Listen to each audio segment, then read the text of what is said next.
চিরশান্তির পথ, অশান্ত বিশ্বে তুমি রহমত, এসো তাই মেধা মননে জেনে নি।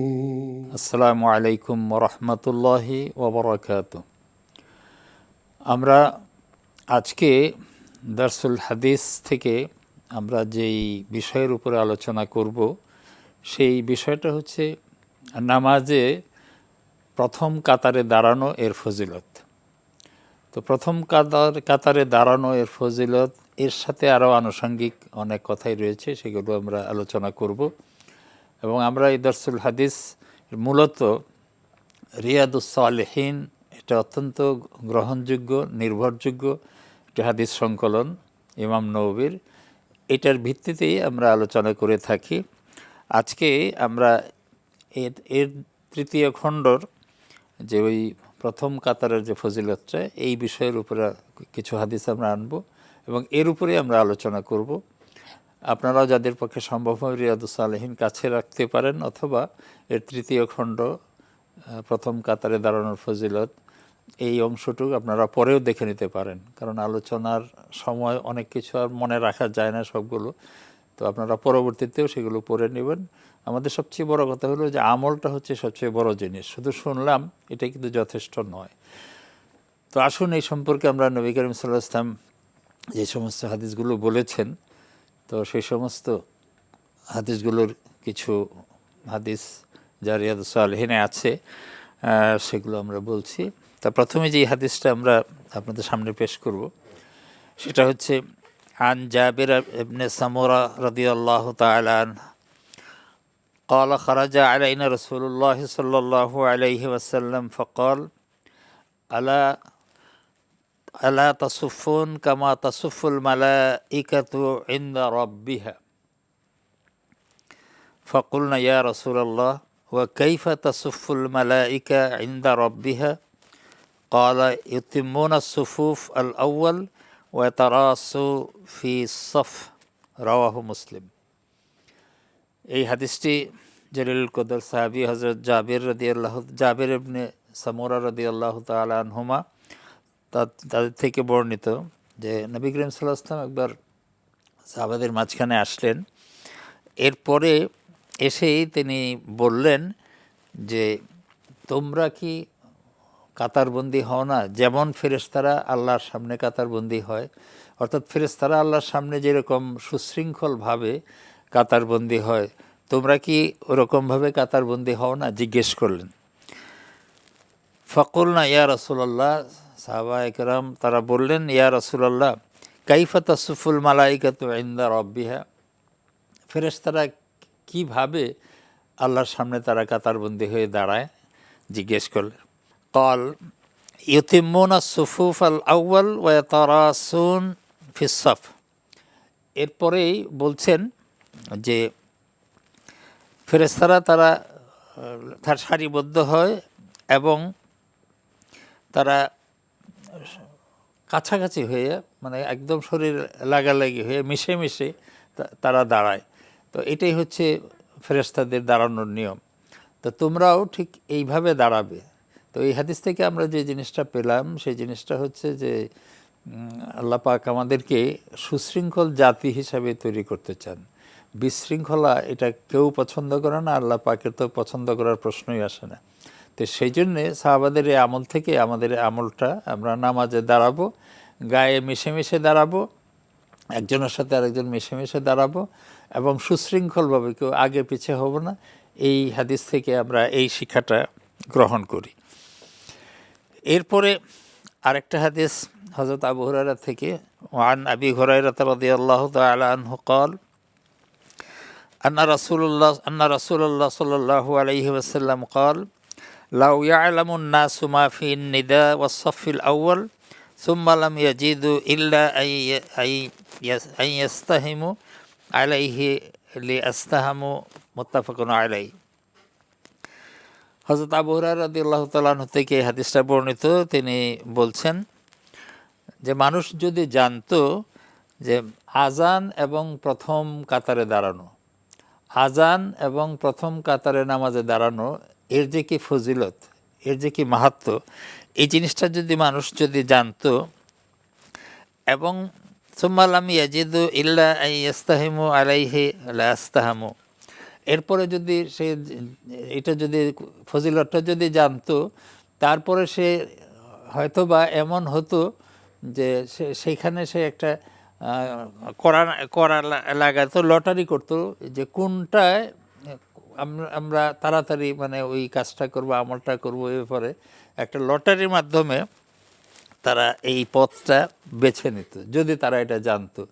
তাইলে দেখা যাচ্ছে যে প্রথম কাতারে দাঁড়িয়ে নামাজ আদায় করা এবং আজান শোনার সাথে সাথে নামাজে চলে আসা, এর যে ফজিলতটা কত, এই হাদিস থেকে আমরা কিন্তু জানতে পারি। এই হাদিস আমাদেরকে শিক্ষা দেয়। সুতরাং আমরা নামাজের যখনই সময় হবে, আজানের সাথে সাথে আমরা মসজিদে চলে যাব এবং প্রথম কাতারে ডান দিকে বসার চেষ্টা করব। ডান দিকে বসার ব্যাপারেও অন্য হাদিসে আছে, যেগুলো আমরা পরবর্তীতে সামনে পাব। এরপরে এই বিষয়ের উপরে আরেকটি হাদিস, সেটাও হযরত আবু হুরায়রা রাদিয়াল্লাহু আনহু থেকেই বর্ণিত। ওয়ানহু ক্বালা ক্বালা রাসূলুল্লাহ সাল্লাল্লাহু আলাইহি ওয়াসাল্লাম খায়রু সুফুফির রিজালি আউয়ালুহা ওয়া শাররু আখিরুহা ওয়া খায়রু সুফুফিন নিসা আখিরুহা ওয়া শাররুহা আউয়ালুহা। এখানে নবী করিম সাল্লাল্লাহু আলাইহি ওয়াসাল্লাম বলছেন যে পুরুষের কাতার, নামাজে পুরুষের কাতার এবং মহিলাদের কাতার, এই দুইটার মধ্যে পার্থক্য করছেন। অবশ্য আমরা আমাদের দেশে মহিলারা তো রীতিমতো বা রেগুলারলি তারা মসজিদে আসে না, আমাদের দেশের বাস্তবতায় এটা হয়ে ওঠে না। তবে কিছু কিছু মসজিদে আছে যেখানে মহিলারা যারা বাইরে যান, সেই মসজিদের সুযোগ আছে, তারা নামাজ আদায় করতে পারেন। কিন্তু আমরা যদি আরব দেশের দিকে লক্ষ্য করি, অন্যান্য দেশের দিকে লক্ষ্য করি, তাইলে কিন্তু প্রতি ওয়াক্তেই তারা মসজিদে নামাজে আসে এবং তারাও তাদের স্থানে নামাজ পড়েন, অর্থাৎ মহিলাদের কাতার থাকে পিছনে, পুরুষের থাকে সামনে। আবার অনেক মসজিদ আছে সেখানে পৃথক ব্যবস্থাও করা হয়, যেমন আমাদের দেশেও বাইতুল মুকাররম মসজিদ আছে, পৃথক ব্যবস্থা সুন্দরভাবে করা আছে, আপনারা জানেন। ঢাকা শহরে আরও অনেক মসজিদ আছে, যে সমস্ত মসজিদে মহিলাদের জন্য ব্যবস্থা আছে। আর বিদেশে, আরব দেশে অনেক মসজিদ এমন আছে যেখানে মহিলারা তারাও পুরুষের পিছনে কাতার করে শরীয়ত সম্মতভাবে তারা দাঁড়ান। তো এই যে সারিবদ্ধ হয়ে দাঁড়ানো, এটার একটা ফজিলত এখানে বলা হয়েছে যে রাসূলুল্লাহ সাল্লাল্লাহু আলাইহি ওয়াসাল্লাম বলছেন যে পুরুষ যে কাতারবন্দি হয়ে দাঁড়ায়, তো তার মধ্যে খায়রু সুফুফির রিজাল আউয়ালুহা, পুরুষরা যে কাতারবন্দি হয়ে দাঁড়ায়, তো প্রথম কাতারটা হচ্ছে সর্বোত্তম, সবচেয়ে ভালো। ওয়া শাররুহা আখিরুহা, এবং অনুত্তম অর্থাৎ কম ভালো হচ্ছে পিছনের কাতার। শাররু মানে এটা খারাপ শব্দটা বলা যায় না, অর্থাৎ সবচেয়ে সুন্দর হচ্ছে প্রথম কাতারটা, এটা হচ্ছে সবচেয়ে ভালো, আর কম ভালো হচ্ছে শেষ কাতারটা। আর মহিলাদের কাতার সম্পর্কে বলা হয়েছে, মহিলাদের হচ্ছে সবার শেষের যে কাতারটা, সেই কাতারটা হচ্ছে উত্তম। এরপরে আরেকটা হাদিসের দিকে আমরা যাচ্ছি। ওয়ান আবি সাঈদিন আল খুদরি রাদিয়াল্লাহু আনহু আন্না রাসূলুল্লাহ সাল্লাল্লাহু আলাইহি ওয়াসাল্লাম রাআ ফি আসহাবিহি তাআখুরান ফাকালা লাহুম তাকাদ্দামু ফাআতাম্মু ফি ওয়ালিয়াতিম্মু বিকুম মিন বা'দিকুম লা ইয়াজালু কওমুন ইয়াতাআখারুন হাত্তা ইউআখারাহুমুল্লাহ, রাওয়াহু মুসলিম। এই হাদিসটা মুসলিম শরীফের হাদিস। এখানে আবু সাঈদ আল খুদরি রাদিয়াল্লাহু তাআলা আনহু তিনি বর্ণনা করছেন, নবী করিম সাল্লাল্লাহু আলাইহি ওয়াসাল্লাম দেখলেন যে সাহাবীদের মধ্যে কেউ কেউ একটু দেরিতে আসেন, মানে নামাজে আসতে ওনাদের একটু দেরি হয়, এটা তিনি লক্ষ্য করলেন। তো লক্ষ্য করে তাদেরকে বললেন যে তোমরা একটু আগে আগে এসো, পেছনে পড়ো না তোমরা, এবং তোমরা তাকাদ্দামু ফাআতাম্মু বি, তোমরা আগে আগে এসো এবং আমার কাছাকাছি দাঁড়াতে চেষ্টা করো। তো আগে আসলেই নবী করিম সাল্লাল্লাহু আলাইহি ওয়াসাল্লাম ইমাম, যেহেতু উনি প্রথমেই আছেন, যে যত বেশি আগে নামাজে আসতেন তিনি তত বেশি তার কাছাকাছি হতে পারতেন। তো সেটাই নবী করিম সাল্লাল্লাহু আলাইহি ওয়াসাল্লাম বলছেন, তোমরা যারা একটু আগে আসবে তারা কিন্তু আমার কাছাকাছি হতে পারবে।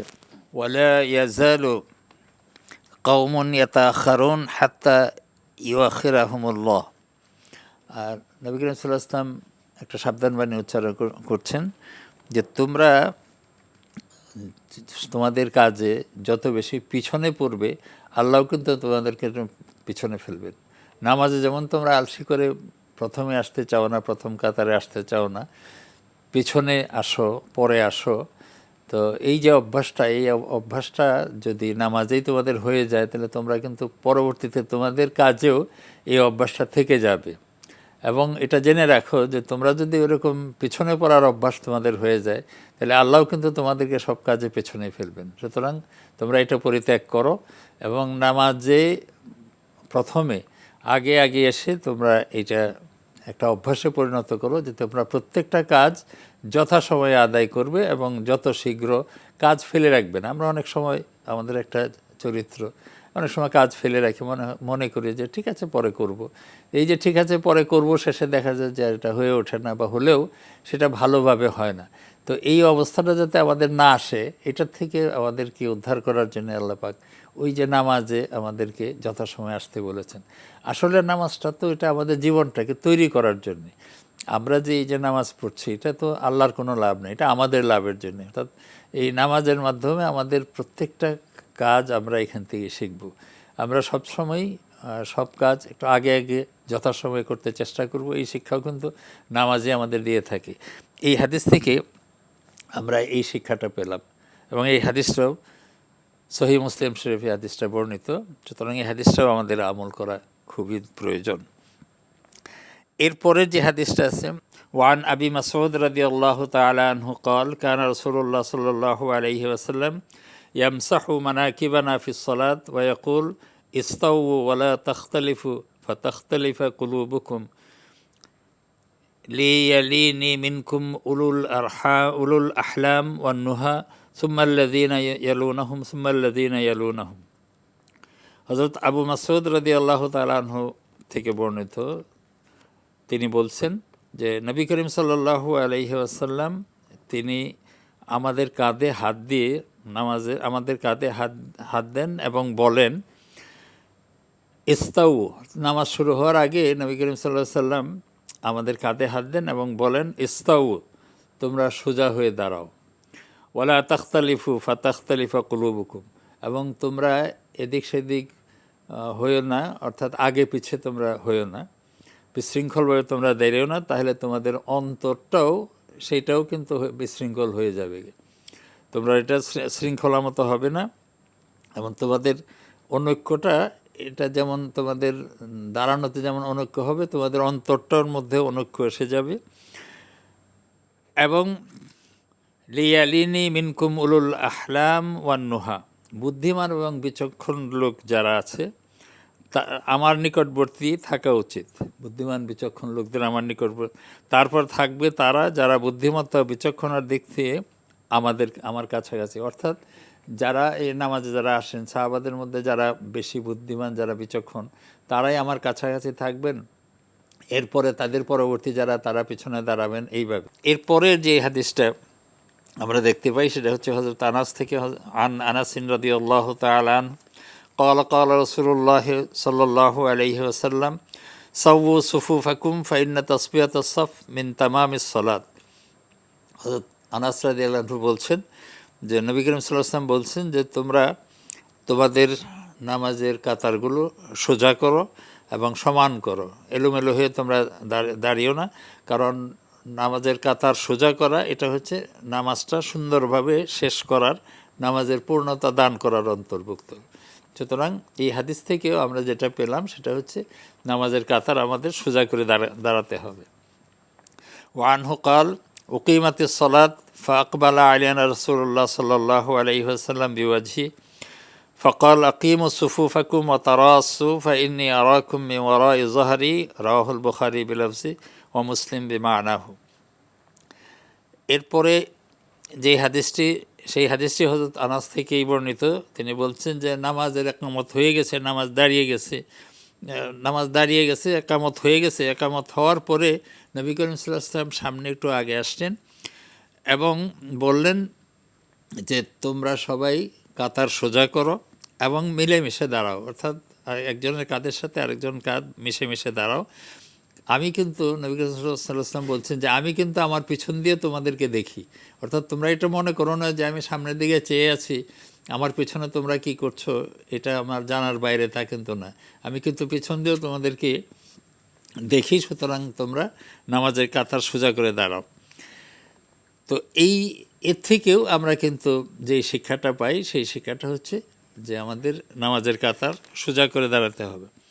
এরপরে যে হাদিসটা আছে, আর নোমান ইবনে বশির রাদিয়াল্লাহু তাআলা আনহুমা قال سمعت رسول الله صلى الله عليه وسلم يقول لا تصون صفوفكم أو لا يخالفن الله بين وجوهكم متفق عليه وفي رواية أن رسول الله صلى الله عليه وسلم كان يصلي صفوفنا حتى كأنما يصلي بها القداح حتى رأى أن قد عقلنا عنه ثم خرج يوما فقام حتى كاد يكبر فرأى رجلا باديا صدره من الصف فقال عباد الله لا تصون صفوفكم أو لا يخالفن الله بين وجوهكم।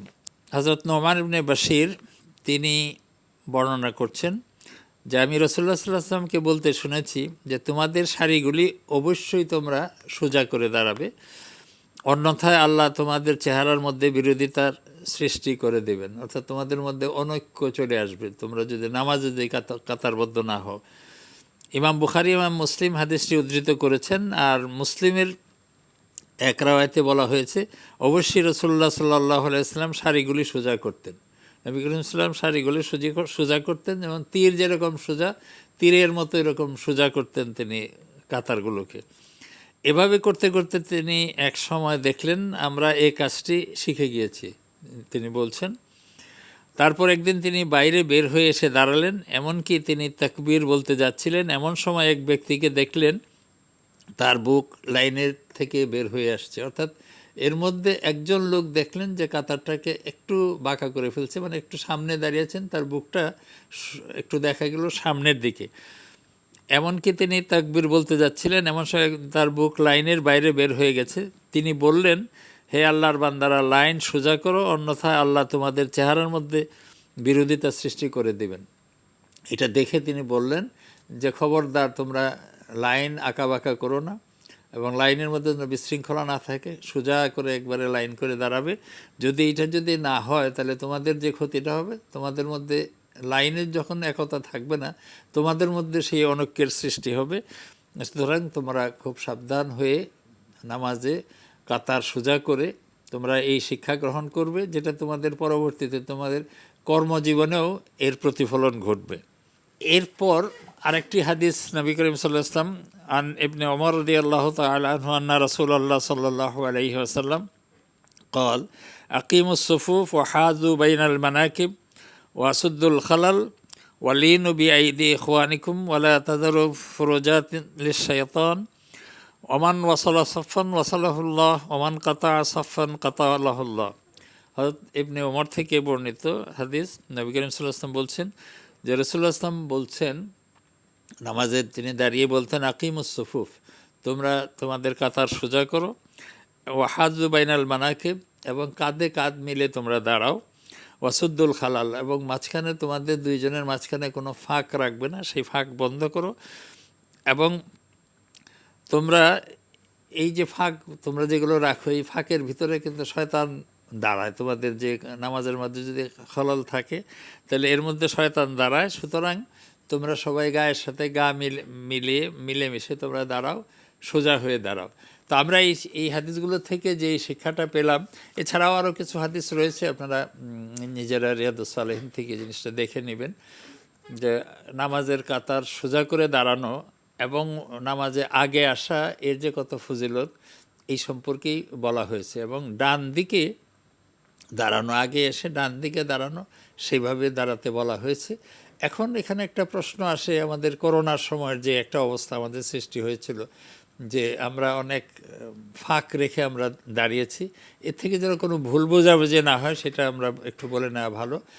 তো দেখেন, ইসলামের একটা রীতি হচ্ছে জুরিসপ্রুডেন্স, অর্থাৎ ইসলামী আইনের একটা মূল নীতি হচ্ছে যে দরুরাত তুবিহুল মাহজুরাত, প্রয়োজন অনেক সময় আমাদের অনেক কিছু হুকুম আহকামের পরিবর্তন আনে, যেটাকে আমরা উসুলের ভাষায় যেটাকে বলা হয় যে ইখতিলাফুল মাসাইল, ইখতিলাফুল আহকাম তাখতালিফু বে ইখতিলাফিল আহওয়াল, অর্থাৎ পরিবেশ পরিস্থিতির কারণে অনেক সময় হুকুম আহকামের পরিবর্তন হয়, এবং সেটা পরিবর্তন হয় যে কেউ করতে পারে না।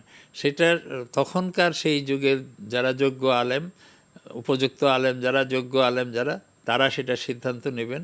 তো আমাদের যখন করোনাটা এই দেশে, পৃথিবীতে, সারা বিশ্বেই আসলো, তখন আমাদের প্রত্যেক দেশের আলেম ওলামারা এটা নিয়ে চিন্তা করলেন, এবং এর ভিত্তিও আছে আমাদের এটা শরীয়তে, এটা রয়েছেও, হাদিস শরীফে এটা নির্দেশ রয়েছে যে কোথাও যদি কোনো মহামারী যদি লাগে তো সেইখানে তোমরা সেই জায়গায় তোমরা যেও না। আবার মহামারীর যেখানে লাগে এর ভিতরে যদি কেউ থাকো তোমরা বের হয়ে পালিয়ে চলে এসো না। এই যে একটা মূলনীতি আছে, সেই মূলনীতিকে সামনে নিয়ে ওলামায়ে কেরাম তখন এটা সিদ্ধান্ত নিয়েছেন, এই মহামারীর থেকে রক্ষা করার জন্য আমাদেরকে মাঝখানে ফাঁক রেখে আমরা দাঁড়িয়েছি, কিন্তু সোজা হয়ে দাঁড়িয়েছি, সেখানে বাঁকা হওয়ার কোনো প্রশ্ন আসে না। ফাঁক আমরা রেখেছি, এমনকি আমরা হারামাইন শরীফের নামাজে দেখেছি যে সেইখানেও কিন্তু আমাদের হারামাইন শরীফের ইমাম সাহেবরা তারাও কিন্তু এই ফাঁকটা রেখেছেন, এবং সদ্দুল খালালের অংশটা তখন তারা বলতেন না নামাজের আগে, কারণ এটা এই অসুবিধার কারণে, এবং সেটার ইসলামের অনুমোদন আছে। এটা একটা সাময়িক বিষয় ছিল, কিন্তু এইটাকে আমরা সামনে এনে এই পরবর্তীতে আমরা ইচ্ছামতো নামাজে ফাঁক রাখবো, এটা যেন আমরা কোনো সময় না রাখি। মূল কথা হচ্ছে যে ইসলাম হচ্ছে একটা সুশৃঙ্খল ধর্ম, এবং শৃঙ্খলা শেখানোর জন্যই আল্লাহ তাআলা নামাজে এই সমস্ত শৃঙ্খলাগুলো আমাদেরকে শেখানো হয়েছে। আসুন আমরা সবাই, আমরা হাদিস থেকে এই সমস্ত শিক্ষা গ্রহণ করি, কোরআন শরীফ থেকে শিক্ষা গ্রহণ করি, এবং আমরা নামাজের কাতার সোজা হয়ে দাঁড়ানো সহ আরও যে সমস্ত শিক্ষাগুলো আছে সেগুলো আমরা গ্রহণ করি। আল্লাহ পাক আমাদের তৌফিক দান করুন। ও আখির দাওয়ানা আনিল হামদুলিল্লাহি রাব্বিল আলামিন। আসসালামু আলাইকুম ওয়া রাহমাতুল্লাহি ওয়া বারাকাতুহু। বিশ্ব নবীর পথ চির শান্তির পথ, অশান্ত বিশ্বে তুমি রহমত।